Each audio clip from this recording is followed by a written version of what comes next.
काय सोप्या पद्धतीने पण करायचंय? अहो मग मी सांगते असं करा ना. सगळ्यात आधी काय करायचं, कैऱ्या स्वच्छ धुवून घ्यायच्या. त्यानंतर त्या कुकरला मस्त 3 ते 4 शिट्ट्या काढून घ्यायच्या त्याच्या.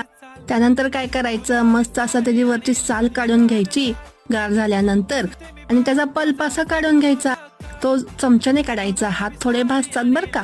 त्यानंतर तो पल्प आणि गूळ, म्हणजे जर 2 कैऱ्या असेल तर 2 वाटी किसलेला गूळ झाला पाहिजे बरं का. शेवटी आंबट किती कैरी आहे याच्यावरती ते अवलंबून असतं. आता 1 चमचा वेलची पावडर घालून मस्त असं गर गर गर मिक्सरला फिरवून घ्यायचं बरं का. आता हे झालं तुमचं प्रीमिक्स तयार. आता यामध्ये थोडंसं मीठ घालायचं आणि मस्त हवाबंद डब्यामध्ये 2 ते 3 महिन्यासाठी फ्रीज मध्ये ठेवून द्यायचं बरं का. आणि सर्व करताना एका व्यक्तीसाठी 2 चमचे आणि मग त्यात आवश्यकतेनुसार पाणी एका ग्लासामध्ये यानुसार सर्व करायचं. चला तर मग सबस्क्राईब करा पटकन.